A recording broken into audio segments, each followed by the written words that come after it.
देखिए आपका जूरिस्प्रूडेंस में यानी कि विधि शास्त्र में आपका एनालिटिकल स्कूल पढ़ा विश्लेषणात्मक विचारधारा या प्रमाणवादी विचारधारा या आज्ञापक विचारधारा भी कहते हैं या समादेशात्मक विचारधारा भी कहते हैं। इसमें आपका ये बताया गया था, फिर एक बार 1-2 मिनट दोहरा दिया जाए कि जो ये आपका इसका मुख्य थीम क्या है, क्रोड क्या है, आधारशिला क्या है या क्वालिटी क्या है। इसकी मुख्य क्वालिटी ये है कि यह विचारधारा ये मानती है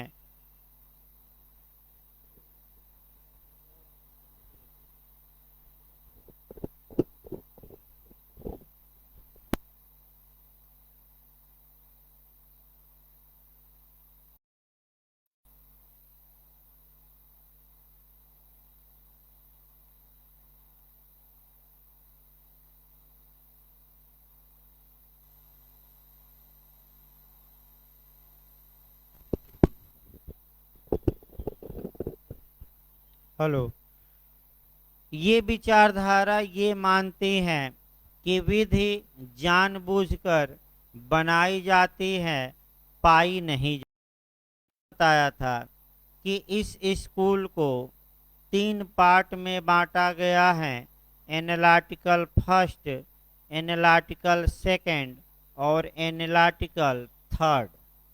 इसमें हम जो पढ़ा रहे थे एनालिटिकल फर्स्ट अभी पढ़ा रहे थे और एनालिटिकल जो फर्स्ट हैं इसमें आपका पढ़ाया गया था पहला जर्मी, फिर आपका ये जॉन ऑस्टिन का पढ़ाया गया था और ऑस्टिन पर निश्चित तौर पे एक क्वेश्चन बनता है। जर्मी बेंथम से भी आयोग यूपी आयोग बना रहा है। ऑस्टिन की आलोचना से लेकर आपका सब कुछ बताया गया था। अब एनालिटिकल फर्स्ट में ऑस्टिन के सिद्धांत को और भी कुछ लोग आगे बढ़ा, हालैंड हैं और चिपमैन ग्रे हैं। इनकी बातों को थोड़ा थोड़ा देखना है। अब ये हमें देखना है कि सामंड क्या कहते हैं, फिर आपका हमें देखना है कि चिपमैन ग्रे क्या कहते हैं। देखिए, जहाँ तक आपका सामंड की बात है, सामंड और ये क्या कहते हैं, 2-3 लाइन पढ़ना है। विधि न केवल अधिकार हैं और न केवल शक्ति हैं, बल्कि इन दोनों का समन्वय है। यानी कि जो लॉ है वह ओनली राइट भी नहीं है, आपका ओनली पावर भी नहीं है, बल्कि दोनों का मिक्स्ड रूप है। यानी कि दोनों का मतलब कि सामंजस्य है।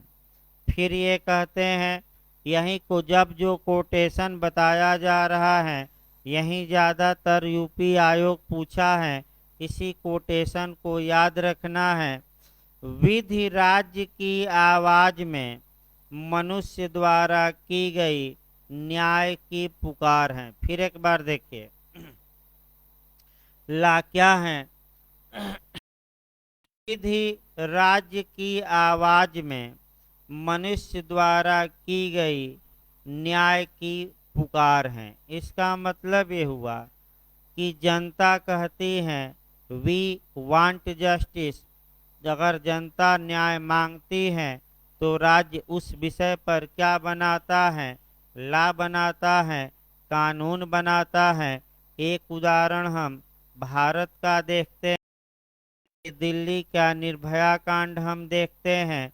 दिल्ली में निर्भया कांड के बाद पूरे देश में ये आवाज़ उठी, वी वांट जस्टिस, यानी कि हमें न्याय चाहिए। तत्पश्चात यह आवाज़ भारत के पार्लियामेंट के कानों में गई और भारत की पार्लियामेंट ने 2013 में 2013 में उन्होंने संशोधन किया और इस आवाज को मान्यता दी। तो ये कौन बताता है? विद्वान सामंड। इसके बाद आते हैं चिपमैन ग्रे। चिपमैन ग्रे को आगे हम डिटेल में बताएंगे।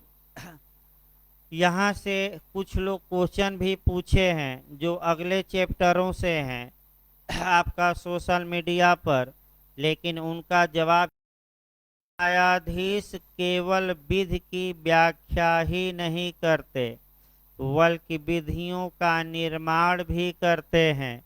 इसके सबसे प्रबल समर्थक कौन है? चिपमैन ग्रे। फिर एक बार समझिए, जो न्यायाधीश केवल विधि की व्याख्या ही नहीं करते बल्कि विधियों का निर्माण। क्वेश्चन आया भी चुका है यूपीजे में, और पूछे कि 4 विद्वान देगा, ये पूछे कि ये किसने कहा, तो आपका जवाब रहेगा चिपमैन ग्रे ने कहा। तो चिपमैन ग्रे न्यायाधीश निर्मित विधि के सबसे बड़े समर्थक माने जाते हैं। और क्या कहते हैं? देखिए, विधि वह है के में कार्य करने वाला व्यक्ति जो आचरण के नियम के रूप में प्रतिपादित करता है। यानी कि ला वह है जो राज्य के न्यायिक अंग मतलब क्या हुआ? जुडिशरी में जो बैठे लोग हैं अपने आचरण के रूप में प्रतिपादित करते हैं। इसका मतलब ये कोई मामला जाता है तो न्यायालय उस मामले में निर्णय देता है और वही निर्णय क्या बन जाता है? कानून। तुरंत भारत में आप जोड़िए, और भारत में एक उदाहरण केवल हम बता रहे हैं आपका, ये शिक्षा का उदाहरण, राइट टू एजुकेशन। उच्चतम न्यायालय और यूनिकृष्ण के वाद में ये बता दिया कि शिक्षा का अधिकार एक फंडामेंटल राइट है, आर्टिकल 21 में समाहित है। तो क्या ये कानून बन गया कि नहीं? ये कानून बन गया। और जब हम रियलिस्ट थ्योरी बताएंगे आगे, यानी कि अभी दो विचारधारा बची हैं, सोशलिस्ट और, इस बात को व्यापक रूप से हम चर्चा करेंगे। लेकिन एक उदाहरण हमने बताया। इस प्रकार एनालिटिकल फर्स्ट के विद्वान और उनके विचार समाप्त होते हैं।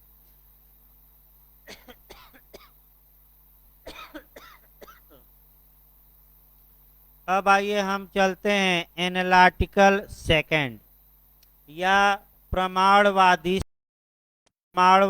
सेकंड पर हम आएंगे। जहां तक प्रमाणवादी सेकंड की बात है, इसमें मुख्य रूप से केल्सन महोदय आते हैं। केल्सन का कार्यकाल लिख लेना है 1881 से लेकर 81 से लेकर 1973 तक। एक छोटी छोटी बातों पर पहले गौर करना है और क्वेश्चन का मॉडल भी बनाना है यहाँ, और हमें भारत में इनके सिद्धांत को अप्लाई भी करना है। पहला में कि कौन सा विद्वान ऑस्टिन से एक कदम आगे माना जाता है, तो आपका जवाब रहेगा हेंस केल्सन। यानी कि चेला मैं कई बार बताया हूँ, जो शिष्य होता है वह गुरु से एक कदम आगे होता है। इसका मैं उदाहरण भी कई बार बताया हूँ। एक उदाहरण है, ये आडवाणी के चेले थे।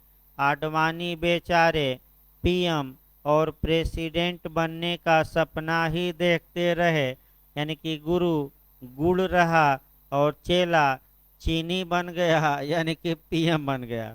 तो हमेशा जो चेला होता है, शिष्य होता है, वह गुरु से एक कदम क्या रहता है, आगे रहता है। क्रम से याद रखिएगा, हो सकता है नया मॉडल बन जाए। ऑस्टिन से एक कदम आगे केल्सन, जर्मी बेंथम से एक कदम आगे ऑस्टिन, ऑस्टिन से एक कदम आगे केल्सन, और केल्सन से एक कदम आगे हार्ट को माना जाता है, अगर ऐसा क्वेश्चन आए तब। दूसरा आपका क्वेश्चन बना है कि किस विचारधारा किससे रिलेटेड है। तो जैसे ही आया वियना स्कूल आए, वियना विचारधारा आए, तो आप मारिएगा एनालिटिकल से, यानी कि हैंस केल्सन और इनके समर्थकों को सामूहिक रूप से वियना विचारधारा के नाम से जाना जाता है। ऑस्ट्रिया के वियना शहर में ये अपने सिद्धांत दिए। तो फिर एक बार मैं बता दूं, कई बार पूछा है वियना विचारधारा किससे संबंधित है, अगर स्कूल पूछे तो क्या मारेंगे, एनालिटिकल, और अगर विद्वान पूछे तो क्या मार कर आना है, हैंस केल्सन। तीसरा देखिए आपका जो पूछा यूपीजे में, स्कूल किस विद्वान के समय अपने गोल्डन एज में था, यानी कि एनालिटिकल स्कूल का गोल्डन एज किस विद्वान के समय माना जाता है, तो वह हैंस केल्सन के समय माना जाता है। दूसरी भाषा में दे सकता है आपका कि आपका स्वर्णिम युग को किस, सुनहरा युग या ज्ञानोदय काल या गोल्डन एज या एनालिटिकल स्कूल का चरमोत्कर्ष पूछे तो घबराना नहीं है, किसको मारेंगे, हैंस केल्सन को, ये याद रखिए। अगला आपका कह सकते हैं कि हैंस केल्सन ने आपका थ्योरी ऑफ लॉ, विधि का शुद्ध सिद्धांत पूछा जा सकता है कि प्योर थ्योरी ऑफ लॉ के लेखक कौन हैं, तो आपका जवाब रहेगा हैंस केल्सन। अगला आइए देखा जाए, इन्होंने एक सिद्धांत दिया और उस सिद्धांत को कहा जाता है ग्रैंड, याद रखिएगा, ग्रैंड नॉर्म का मतलब हिंदी में मूल मानक। तो पूछा ये जाता है कि ग्रैंड नॉर्म का सिद्धांत किसने दिया, तो आपका जवाब रहेगा हैंस केल्सन ने दिया। देखिए जैसे ही कहीं मानक शब्द आए, नॉर्म शब्द आए, लीगल नॉर्म, केल्सन को मारिए, भले आपका क्वेश्चन घुमावदार हो। देखिए हैंस केल्सन का कहना क्या है, ये देखा जाए। जहाँ तक हैंस केल्सन का मानना है कि विधि एक मानकीय प्रणाली है, यानी कि नॉर्मेटिव सिस्टम है, और जो विधि एक मानकीय प्रणाली है और जिसकी मानकों की रचना, भाई जिनकी उत्पत्ति एवं पोषण समाज में उचित दशाएं लाने के लिए किया जाता है, यानी कि समाज की कंडीशन को अच्छे में रखा जाए, इसके लिए इन नॉर्मों का प्रयोग किया जाता है। अब नॉर्म के बारे में फिर ये कहते हैं कि विधि मानकों का विज्ञान है, यानी कि ये भी पूछा है। जैसे ही आपका मानकीय विज्ञान आए, यानी कि आपका मानकीय विज्ञान आए, किसने कहा है, तो आप हैंस केल्सन को मारेंगे। जहाँ तक हैंस केल्सन की बात है, हेंस केल्सन ने अपने सिद्धांत को दिया तो ये कांट प्रभावित थे, यानी कि इमैनुअल कांट और स्टेमलर से प्रभावित होकर इन्होंने आपका ग्रैंड नॉर्म का सिद्धांत दिया। फिर आपका पूछा इनका कहना क्या था। देखिए ऑस्टिन से थोड़ा तुलना करके बताई जाए। ऑस्टिन की विधि को प्रोफेसर H.L.A. हार्ट ने है, यानी कि जिस प्रकार एक बंदूकधारी आता है और आपका बंदूक दिखाता है और सारा सामान आपका ले लेता है, आप डर के कारण वह अपना सामान दे देते हैं, तो हार्ट महोदय कहते हैं कि उसी प्रकार ऑस्टिन का सिद्धांत है कि सावरेन ने आपका विधि बनाई, समादेश या कमांड दिया, पालन करिए और नहीं पालन करेंगे तो जो ये संप्रभु या सावरेन है आपको सेंशन देगा, क्या देगा, अनुशास्ति। तो ये जो डर की भावना थी थोड़ा बहुत इसको आपका केल्सन ने दूर किया और अपना जो सिद्धांत था वो मनोवैज्ञानिक तथ्यों पर आधारित किया। ये विज्ञान की शक्ति में कि फिर एक बार देखिए अब इनका सिद्धांत, ये विज्ञान की शक्ति में ज़्यादा विश्वास करते हैं और ये बताते हैं कि जिस प्रकार विज्ञान में या मैथ में 2+2=4 होता है, उसी प्रकार आपका कानून में भी होता है इज और आट। क्या होना चाहिए, अपराध करता है तो उसे दंड मिलना चाहिए, ये आर्ट। और जो ये नैतिकता वाला आर्ट है, नेचुरल स्कूल वाला, इसमें ये अंतर करते हैं। इनका सिद्धांत भी प्राकृतिक विधि के विरोध में ही आया। फिर एक बार इसको देखिए, अगर कोई व्यक्ति चोरी का अपराध करता है, थेफ्ट, हेंस केल्सन कहते हैं कि क्या होना चाहिए, नैतिकता नहीं कानूनन, तो कानूनन उसे दंड मिलना चाहिए। अब मिला कि नहीं इससे इनका मतलब नहीं है, बस कानूनन उसे क्या मिलना चाहिए। अब मिला कि नहीं इससे कोई मतलब नहीं है ज़्यादा, यानी कि क्या होना चाहिए इस पर ये ज़्यादा विश्वास करते हैं विज्ञान। और देखिए क्या कहते हैं कि अगर विधि शास्त्र से या विध से क्या किया जाए, राजनीति शास्त्र, अर्थशास्त्र, आपका समाजशास्त्र, नैतिकता इत्यादि चीज़ों को क्या कर दिया जाए बाहर, तो जो ला में बचा हुआ भाग होगा वह विज्ञान के नियमों के अनुसार प्योर होगा, शुद्ध होगा। प्योर थ्योरी ऑफ लॉ का सिद्धांत दिया जो बच जाएगा। इसके बाद इन्होंने एक सोपान क्रम या आपका एक माने चैन बनाया और एक पिरामिड बनाकर या पिरामिड या आपका स्तूप के आधार पर अपने सिद्धांत फंडा आपका ग्रैंड नॉर्म को समझाया। ग्रैंड नॉर्म में ये बताते हैं कि मूल मानक में होता क्या है, एक पिरामिड बना लिया जाए और पिरामिड बनाकर इनके सिद्धांत को समझाया जाए।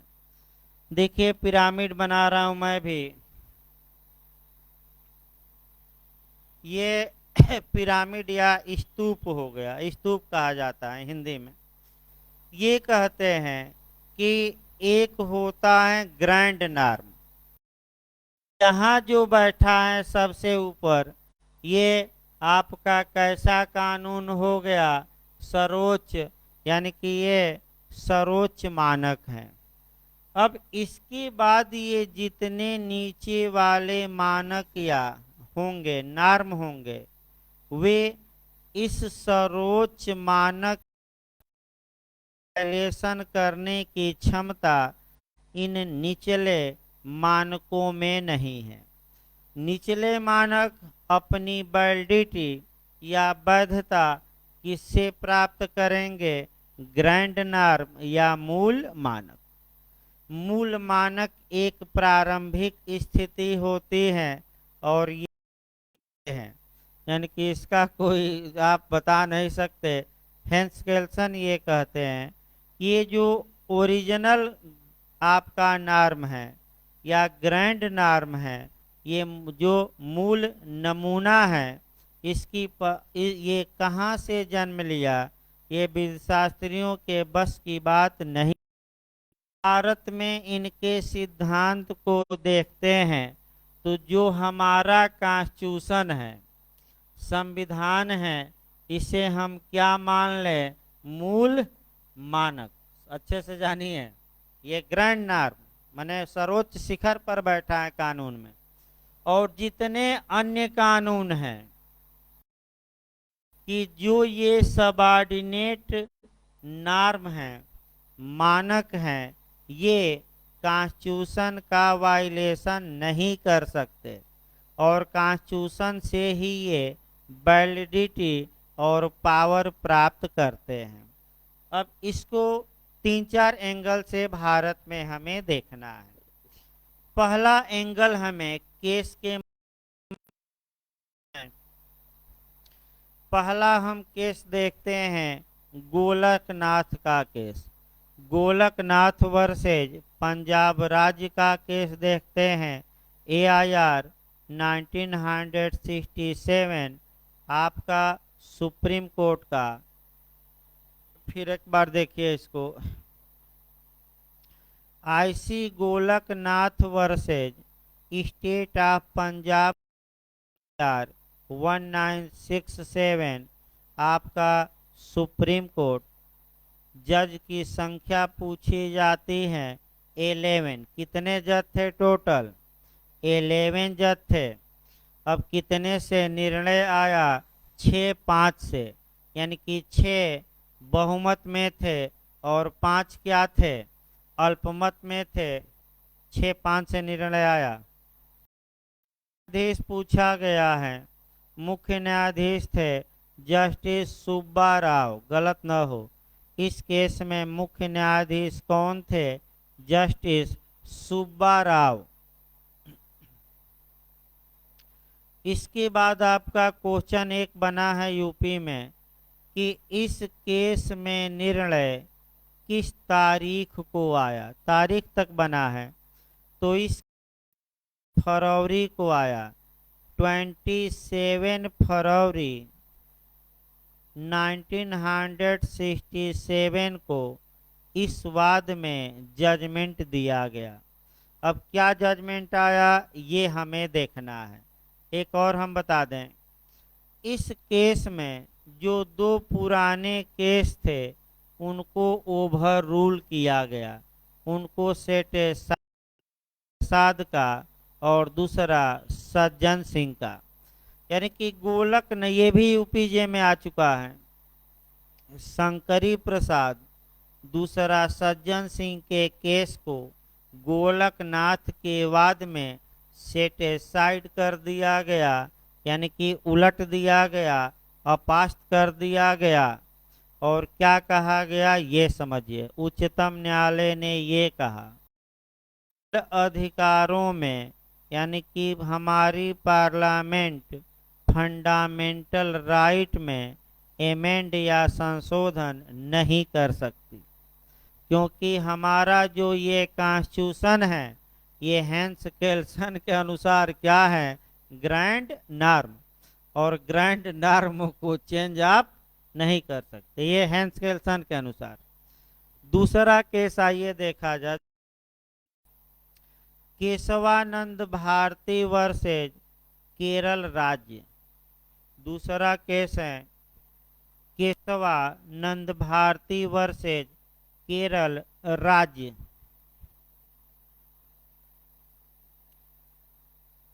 यह केस AIR 1973 सुप्रीम कोर्ट जज थे, कई बार जीएस में भी आ चुका है। इसमें कुल 13 जज थे। सबसे बड़ी पीठ या जो बेंच अब तक भारत में बनी है वह केशवानंद भारती में ही बनी है। ये पूछा गया जे में सबसे बड़ी पीठ किस केस में अब तक बनी है? केशवानंद भारती में ही बनी है। कितने जजों की पीठ बैठी, कितने से आया? 7-6 से, यानी कि 7 जज पक्ष में निर्णय दिए और अल्पमत या विरोध में कितने दिए? 6 जज। निर्णय की डेट भी पूछी गई है, 24 अप्रैल यानी कि 24 अप्रैल 1973, 24 अप्रैल 1973। फिर आपका मुख्य न्यायाधीश सिकरी महोदय थे। मुख्य न्यायाधीश सिकरी, देखिए ग्रैंड नॉर्म पर बहुत अच्छा यहाँ आपका मैं बता रहा हूँ।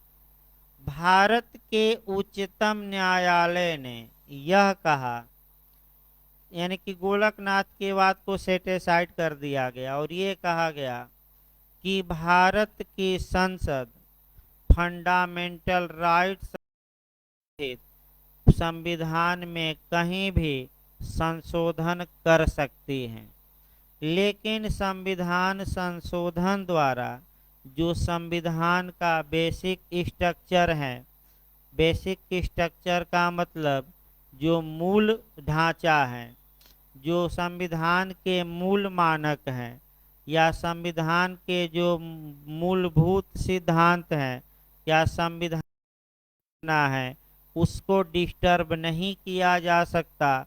अर्थात इसका मतलब एक तरफ सुप्रीम कोर्ट ने छोड़ दिया कि संसद जहां चाहे तहां संशोधन करे, लेकिन दूसरा प्रतिबंध भी लगाया कि आप संशोधन करिए, लेकिन हेंस केल्सन के अनुसार मूल ढांचे में या बेसिक स्ट्रक्चर में कोई बदलाव न करिए। इसी सिद्धांत पर आज भी मानक देखा जा चुकी पिरामिड ऑफ नॉर्म बताते हैं, विधि मानकों का आपका समूह है। तो अब ये तो सर्वोच्च मानक की हमने बात की। अब भारत में सबऑर्डिनेट मानक या सबऑर्डिनेट लॉ देखा जाए। संविधान के अलावा जितने कानून भारत में हैं, हेंस केल्सन के अनुसार अधीनस्थ नियम माने जाएंगे, अधीनस्थ आपका कानून माने जाएंगे। हेंस केल्सन कहते हैं कि जितने अधीनस्थ कानून हैं वे संविधान से अपनी शक्ति पाते हैं, वैधता पाते हैं और कॉन्स्टिट्यूशन का वायलेशन करने की शक्ति उनमें नहीं है। अगर वह कॉन्स्टिट्यूशन का वायलेशन करते हैं। भारत में आर्टिकल 226 उच्च न्यायालयों को और आर्टिकल 32 उच्चतम न्यायालय को जुडिशियल रिव्यू का पावर देता है। ये बिहार एपीओ में अभी क्वेश्चन बना था कि न्यायिक पुनर्विलोकन या जुडिशियल रिव्यू की शक्ति भारत में किसमें न्यायालय, दोनों, इनमें से कोई नहीं, तो क्या मार्क कराएंगे? दोनों। आर्टिकल भी मैं बता दिया। यानी कि अगर कोई कानून हमारे फंडामेंटल राइट को वायलेट करता है तो हमारा हाई कोर्ट और सुप्रीम कोर्ट उन कानूनों को अनकॉन्स्टिट्यूशनल या असंवैधानिक या नल एंड वायर्ड, अकृत और शून्य या शून्य घोषित करने की क्या रखता है? शक्ति। ये शक्ति उत्पन्न होती है आर्टिकल 13 से और इसका प्रयोग सुप्रीम कोर्ट करता है आर्टिकल 32 के तहत और हाई कोर्ट करता है 226 के तहत। अब हमें इसी को ज़्यादा तो नहीं, केवल आईपीसी को रिलेट किया अनुसार जो आईपीसी है वह अधीनस्थ मानक है और आईपीसी का कोई प्रावधान संविधान का वायलेशन नहीं कर सकता और अगर करता है तो वैध नहीं माना जाएगा। तो क्या आईपीसी में ऐसा प्रावधान है कि नहीं? तो आपका 3 सेक्शन देखना है, 3 केस देखना है। पहला सेक्शन 303 देखना। देखिए लास्ट में 3 सेक्शन बताया जाए, केस याद करके जाइएगा। मिट्ठू Singh versus state of Punjab. मिट्ठू सिंह बनाम पंजाब राज्य के वाद में 1983 ईस्वी में 1983 में उच्चतम न्यायालय ने I03 को अवैध घोषित किया, क्योंकि ये हमारे ग्रैंड नॉर्म यानी कि संविधान का क्या करता है? वायलेशन। पहला आपका उदाहरण। दूसरा, दोनों जो ये उदाहरण 497 और 377 का बताया जाएगा, ये 2018 के केस हैं। 297 पहले आ जाए, Joseph Shine versus Union of India. 497 चल रहा है। Joseph Shine versus Union of India के वाद में जस्टिस दीपक मिश्रा ने आईपीसी के सेक्शन 497 को हमारे ग्रैंड नॉर्म यानी कि और इलीगल या अवैध या शून्य घोषित कर दिया। भाई लीगल तौर पे शून्य कहलाता है, बता दिया जाए, भले और नाम मैं बता रहा हूँ। कानूनी भाषा में आप क्या कहेंगे? वाइड कहेंगे, बातिल या शून्य। और ये कहा जो यूपीजे में आया है कि पत्नी पति की संपत्ति नहीं है उसकी। ये जो सिद्धांत आया सर हेनरी मेन का, जो स्टेटस टू कॉन्ट्रैक्ट का सिद्धांत है, उसी को फॉलो किया गया। तीसरा देखिए आपका 377 आपका सेक्शन आईपीसी, इसका कुछ पार्ट ही इलीगल है, कुछ पार्ट आज भी वैलिड है, यानी कि कुछ भाग अवैध हैं। देखिए इसमें केस याद रखना है। नवतेज सिंह जौहर, नवतेज सिंह जौहर वर्सेज यूनियन ऑफ इंडिया के वाद में सेक्शन 377 के कुछ भाग को अवैध घोषित किया गया। इस प्रकार आपका ग्रैंड नॉर्म, जैसे ही नॉर्म आपका आए या स्पूत आए, भाई हो सकता है शब्द चेंज करे, तो आप हेंस केल्सन मारकर आइए, क्योंकि आपका सभी शब्द मैं बता दूं, सभी वाक्य बता दूं किताब का, ये संभव नहीं है। कुछ आपको भी अपना दिमाग कंपटीशन में क्या। धन्यवाद।